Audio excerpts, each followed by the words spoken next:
because I think the most important part is for people to understand how to enjoy their money, how to enjoy life. Are your investments designed for the life you want to live? Beth Blecker, Financial Life Planning, CEO of Eastern Planning and author, believes it's not just money, it's your life. And her goal is to help her clients, depending on their needs and challenges, plan with confidence so they can enjoy their lives and be worry-free. Wouldn't we all like to create change in our lives? These compelling and extraordinary conversations can help you make better life choices. I'm Terry Yoffe, Executive Career and Business Coach and founder of Try Coaching. Welcome, Beth Blecker. How are you today? I'm doing great. This is like a very beautiful day in the New York area. You're absolutely right. And I am thrilled to have you on the show. So, Beth, tell us a little bit about how you got to where you are. Believe it or not, I went to school. As with many people my age, I was the first generation to go to college. And I was told or suggested continuously that being a teacher is a very good thing for a woman to be, because then they can have a family and have days off when your kids are off. So as being a good little girl, I went to school to be a teacher. And actually, fortunately, it turned out that when I graduated, there were no teaching jobs available. And I went to a counseling program, which was sort of a, let's see what you're good in. And teaching didn't come up on what I was good at. What came up on what I was good at was accounting. And that shocked me, because I sort of have a learning disability, which I can't add, subtract, multiply, divide in my head. But I'm very good at calculators. But it's the concepts I was very good at. So I then proceeded to go into a career of accounting. And of course, I got married, because that was what you were supposed to do. And I had children, what you were supposed to do. And my husband was an accountant, a CPA. I was a corporate accountant. So I worked in a business, but he was working for a CPA firm and then opened his own business. So having two little children at home, I went to work for him. And we proceeded to have an accounting practice. And it developed into financial planning, which I was doing a lot of the financial planning, and I adored it. It's wonderful to be able to help people with their future, as rather than tell them their numbers of the past. And I adored it. And moving into that, Eastern Planning was born. Unfortunately, a divorce came next, and I worked at building Eastern Planning, which is a career I love. Obviously, what comes to mind for me, and I could really be wrong, is I don't think there were many women who were pioneers at that time. So what was it like? You got a divorce, you were untethered from a male partner, going alone. So it was scary. And you are absolutely right, because not only was I going into a field that was a very low percentage women, but it was my own business. So I was a female entrepreneur running my own business. Now, I was good at running businesses, because that's what I did as an accountant for a living. But being a woman running their own business, there was a lot of negative talk around me, a lot. And it was almost like, should I give up and go work for somebody? And dedication was very important to me. So I was really dedicated to my clients and making this business work. And I was also extremely fortunate in having two very supportive children. You've already met my daughter, and you know how strong-willed she is. Well, she was in college at the time, and she was like my biggest support system. And she actually was majoring at that time in entrepreneurship. And she was like using me as a study. She helped me build a business plan. She was so supportive. And then my son graduated college, and he was always going to go into finance, but he was going to work for another firm. but he decided that he would come in and help me with this business, which was beyond amazing. And it was so different being partnered. And at the time he was working for me, but it's so different being partnered with a son who understands your worth than with an ex-husband who always thought that they were going to be the big one and you were going to just like be down there.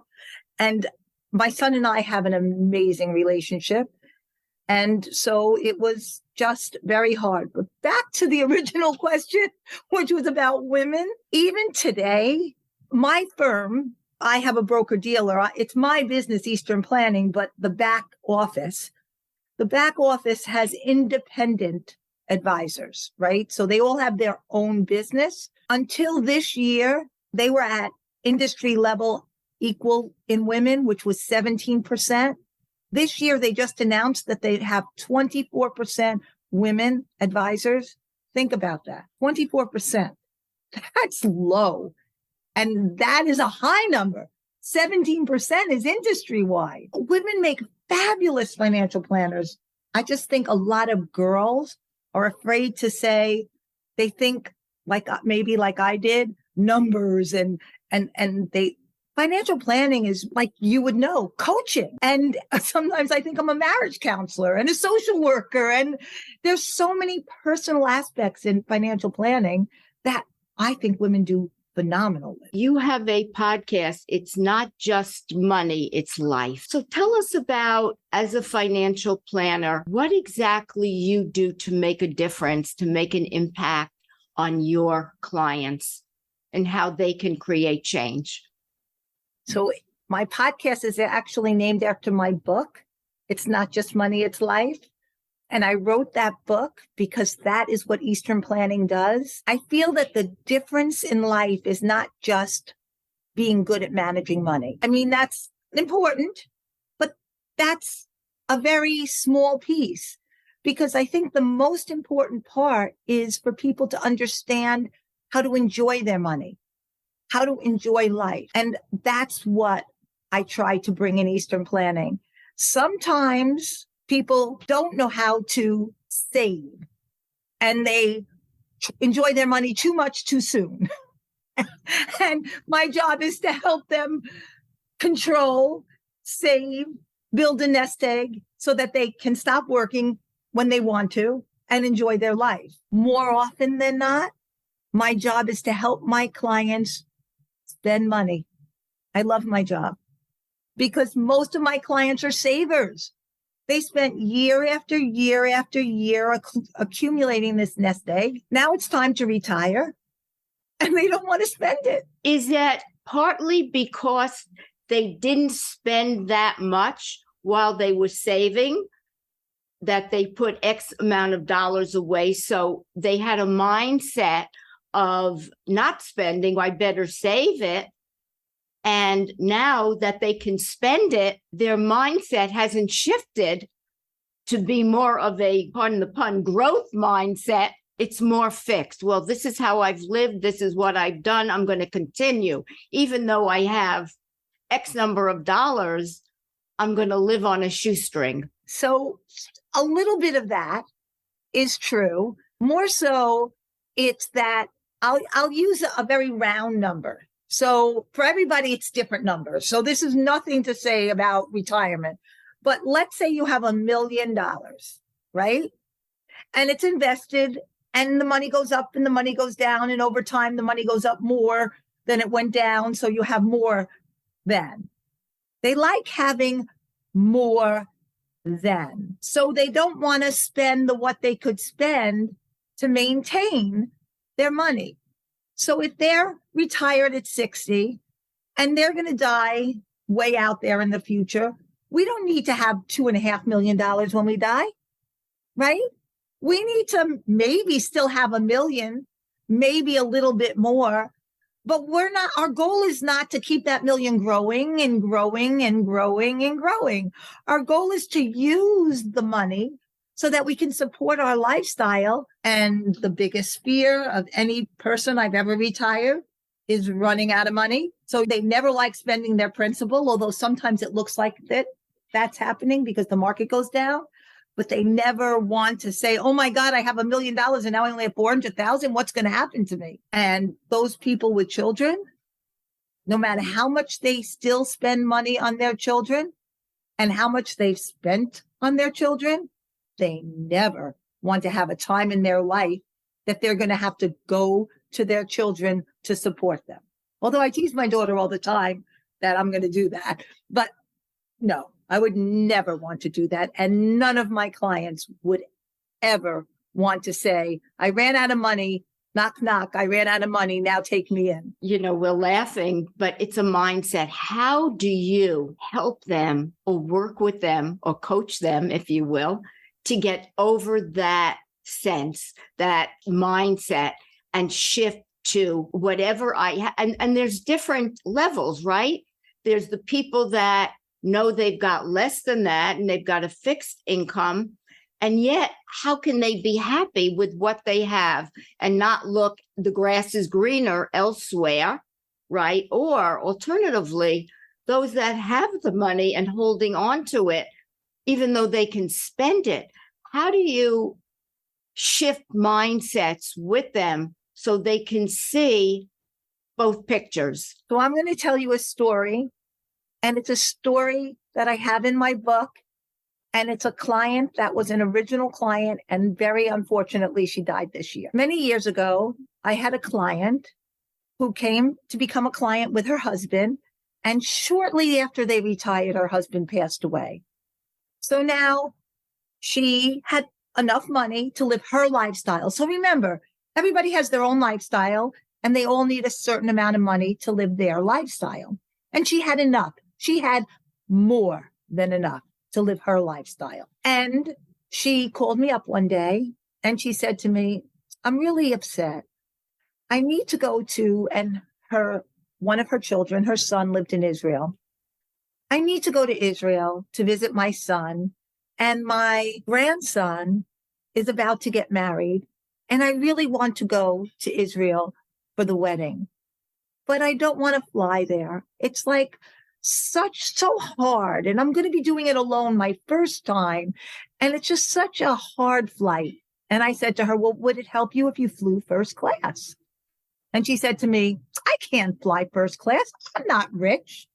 And I said, well, you're rich enough. And she had enough money. I said, you're rich enough to fly first class. She said, are you sure? I said, I am positive. Why don't you get first class ticket? See how it is. And if you enjoy it, maybe that'll allow you to want to go visit more often to see your family in Israel. So she said, okay.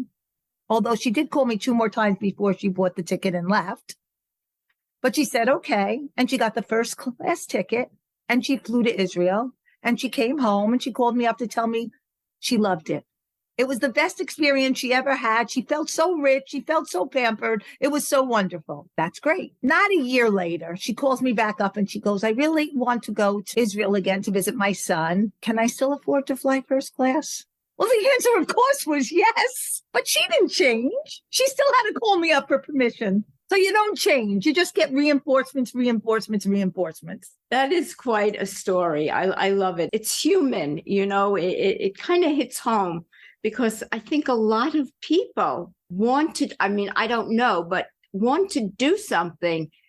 And yet she was looking for permission from you that it's okay. You've got $20 million, well, I'm making it up, in the bank. You can do that. She didn't have that much, but she had a significant amount of money. And she goes, I'm not rich. And that comes to a label of what people consider poor, comfortable, wealthy, rich, and they equate, I think. She equated a first-class ticket with being rich. What about the people that have to live within their means, meaning they can't afford a first-class ticket? But, we kind of chatted about this, that there's always external pressure, the world around us, I think, that puts a label on us in a way. And maybe we don't want to exactly keep up with the Joneses, but we might want to some extent. I don't know if I'm making sense here. You are making sense, but the conversation more often than not, and there are times when there are people that are keeping up with the Joneses and they are spending down their money. And unfortunately, we are constantly to those people. And in my practice, there's not a lot, but there are some. And I leave that job to my son. He's better at it than me. But there are people that we have to say, you're spending too much money. Now, I sometimes joke with them and say, if you keep spending the way you're spending, you're going to have to die at 82. That's it. You're finished. Just, you have to know that. And sometimes that joke does help them put it into perspective. And there have been times when we've had a couple of people that have not stopped spending and have gotten into harder areas. And at times they've had to done certain things like sell a home that they didn't want to leave because that was the only way they could afford to continue on. Or they had to do that terrible knock, knock, daughter, I need to move in with you. But it's in my practice, it's very rare. Usually we can keep them within their means. As I said, more often my clients spend too little, not too much, but it does happen. The other difference is within their means. You'd be surprised how people living their lifestyle within their means, how they've learned to do that. So that the people who have smaller bundles of money usually have lifestyles that will live within that distribution rate. So they've lived that lifestyle and built up that pile. So when somebody says, how much money do I need to retire? The answer has to be, it depends. What lifestyle are you living? And if we can discuss and pretend to have living a lifestyle in retirement, like I need a golf club and I need this and I need that, then I could come up with this is how much money you have to have in order to live that lifestyle. And if they have a different lifestyle, then this is how much money you need. And typically people know where their lifestyle is and very, very often retire within that same lifestyle. I think words that come to my mind when you do what you do or I do what I do, there has to be trust. There has to be integrity. I mean, when I look at core values and I work with clients on that, my two are trust, integrity. And I would have to guess that for your business, working with people with a very kind of a delicate subject as money, that they have to really trust you and feel there's integrity there, that you are not going to take advantage of them or do something. And we do that through education. We do that through, and sometimes they don't even want to hear it. It's like, no, we trust you. But we do that through showing them as basically as we can so that they can see through everything. We try to let them, one of the biggest things I've said to people over and over again, because I work with widows a lot. Sometimes I work with my clients who become widows, right? But what I like to tell them is that they're capable, that they have to step in, that they don't want to go to somebody who says, honey, I'll take care of you, because that's not the right answer. So it's very, very important. Integrity and trust through education, through letting them see what's going on and know what's going on. You're capable of it. We'll help you, but we need you to be the person who's taking control. I do that from the very, very beginning of my relationship. When I work with clients, very often one person doesn't want to come, and I always have people come in, not every meeting, but many meetings, both. The non-financial spouse needs to be there. They need to hear. They need to understand. And it doesn't necessarily have to be the husband who's the financial spouse. Many times I have in a husband and wife situation, I have a wife I take care of everything. He doesn't do anything with money. He just works and gives me the money and that's it. So it doesn't have to be, it's not a gender issue. It's who likes to take care of the finances and who doesn't. But I want the person who does not take care of the finances to be involved at a certain level, because they need to understand what's going on, so that God forbid they are alone. They're not going to walk in and say, I don't know anything, I can't do anything. And then we can help them learn a little more and understand a little more. And yes, we're there for them. We're going to help them. But we need people not to totally be uninformed. And that's about power, holding on to your power and feeling that they're empowered, whatever the situation is that comes up. Exactly. What is one last bit of advice or tidbit you can offer our listeners with financial power, financial happiness? It's not just money, it's your life. Correct. The one piece I would say is many people might have advisors or be doing it themselves, but they're looking in a tunnel vision. And one of the things I want people to understand is that, and it's also not retirement. You need to be enjoying your life while you're living your life, because God forbid you retire one day and die the next. I mean, that's not what you were planning, but it could happen. So it has to be all your life. It has to be some kind of, it's not just your money, it's your life, all your life. And what I really tell people to do is broaden their vision and make sure that they're not just traveling that straight line without looking in other directions. Because sometimes I always say to people, you know what you know, and some of the things you know you can't do and you don't want to know. So what you don't know, the biggest area of concern is what you don't know, you don't know. And that's where certain financial advisors financially can help you understand things that you never even knew you should know. Beth Blecker, this has been so enjoyable. I've been so fascinated. I so appreciate your being with me with this conversation. And I love, remember, it's not just money, it's life. And I'll tell you something, if for the audience, if you say, I would love to have a copy of that book, go to my website, easternplanning.com, because I just want this to be out there. And so if you go to my website, there's an area on my website. It's a new website now, and the area is about to come up, but there will be an area on my website that says, I want your book. And we're sending people books because I just want people to broaden their horizons and enjoy their lives. Thank you, Beth. This has been so enjoyable. I appreciate it so much. Thank you. You're quite welcome. Thank you. Thank you for joining the conversation. For related content on extraordinary work, visit my website, trycoaching.com. I'll be back in 2 weeks with another conversation. If you enjoyed this podcast, please leave a review on Apple Podcasts and be sure to subscribe to future podcasts so you don't miss an episode. Always remember, when you work with passion and purpose, your work can become extraordinary. Craig Siegel, founder of Cultivate Lasting Symphony, went from Wall Street to the street of purpose and passion. You'll definitely want to listen as Craig talks about his journey, his reinvention, and realizing he wanted to help people reach their full potential.